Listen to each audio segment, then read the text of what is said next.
आज हमने press conference इसलिए बुलाई है क्योंकि कल एक बहुत सिग्निफिकेंट रेड क्राइम ब्रांच ने की, जिसके अंदर हमको एक काफ़ी बड़ी रिकवरी हुई है। गोवा के अंदर ड्रग्स का एक इशू हमेशा रहता है।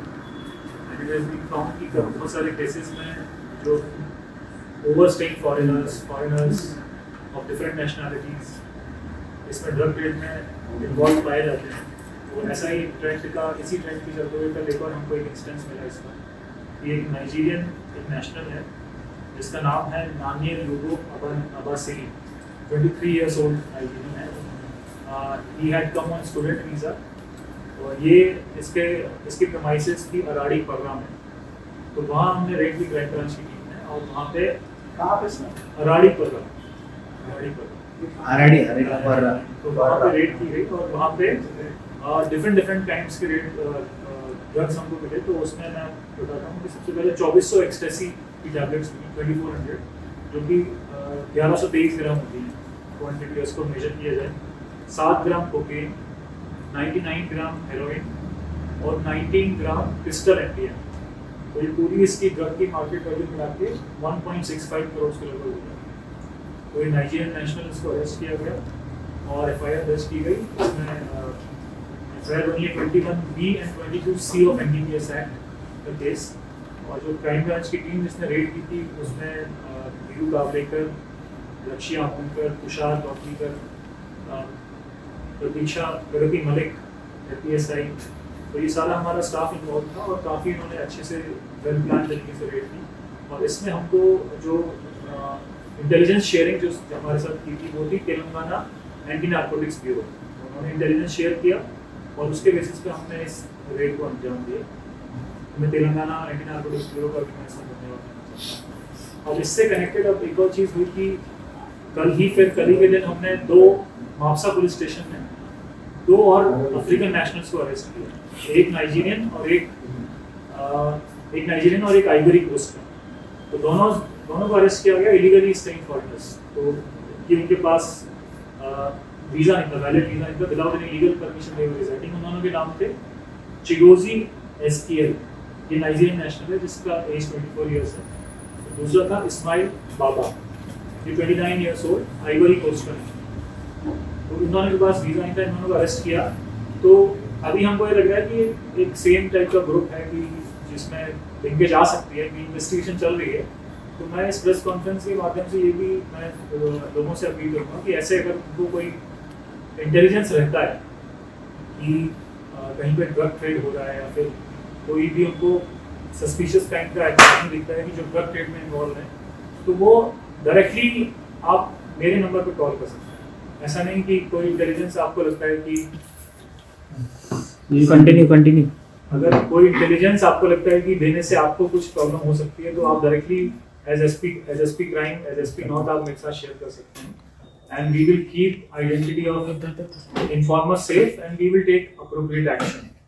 तो मेरा नंबर पब्लिकली अवेलेबल है। तो क्योंकि हमको ये it's a very high time कि हम लोग एकदम ड्रग्स को खत्म करें, और ये हम लगातार प्रयास भी कर रहे हैं।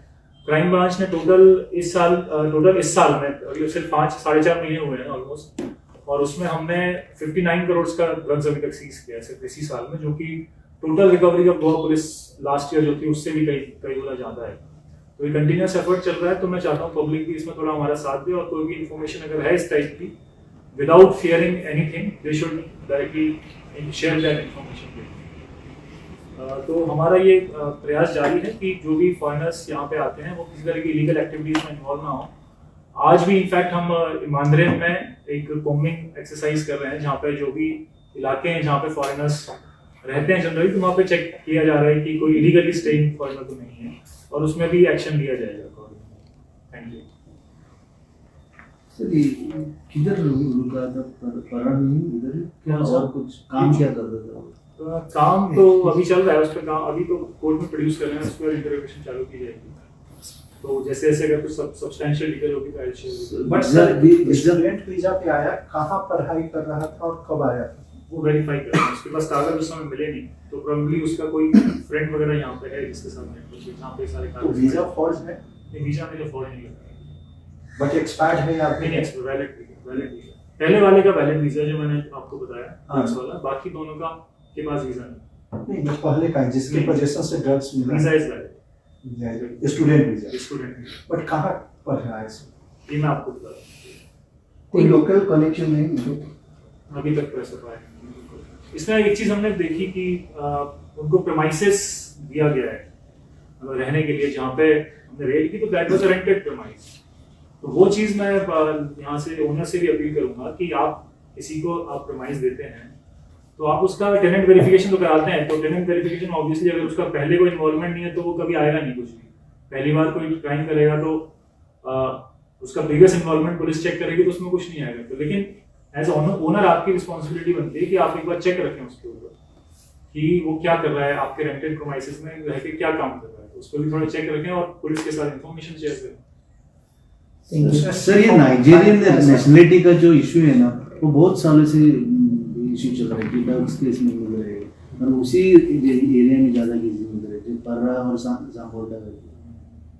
इस पर लगातार हमारा एक्शन जारी है, ये इशू तो है तो उस पर काम चल रहा है कंटिन्यूअसली।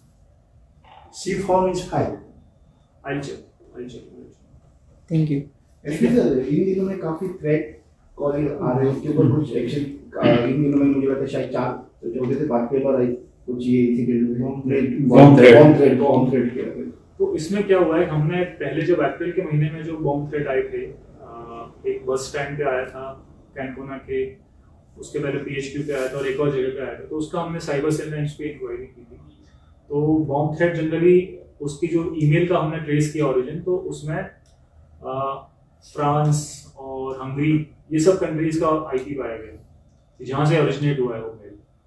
तो वहाँ पे जाके फिर जो इससे पता चलता है कि ये VPN का यूज़ किया जाता है इसमें, वर्चुअल प्राइवेट नेटवर्क। तो वर्चुअल प्राइवेट नेटवर्क में क्या होता है कि आप इंडिया में बैठ के बाहर की IP से आप मतलब आपका IP कभी एक्सपोज नहीं होगा, आप कहाँ से बैठ के मेल कर रहे हैं या फिर ईमेल पे आप या ऑनलाइन अगर कोई कम्युनिकेशन कर रहे हैं तो आपका खुद का IP कभी एक्सपोज नहीं होगा। तो उस सर्विस का ये लोग यूज करते हैं, एनोनिमिटी उसमें बढ़ जाती है। और हमने फिर जिस VPN सर्विस प्रोवाइडर को ये लिखा है उसको हमने भेजा है कि मेल की आपने ये IP किसको अलॉट की, तो वो देने में चूंकि वो VPN सर्विस प्रोवाइडर इंडिया के बाहर के हैं तो वो उतना कॉपरेट नहीं करते, तो उसको हम अप्रोप्रिएटली टेकअप कर रहे हैं। तो अभी उसमें ब्रेक थ्रू तो नहीं मिला है, बट जनरली ऐसा ये ट्रेंड है कि बहुत सारे होक्स बॉम्ब थ्रेट आ रहे हैं। सर्विस प्रोवाइडर कहाँ का है? सर्विस प्रोवाइडर US का है।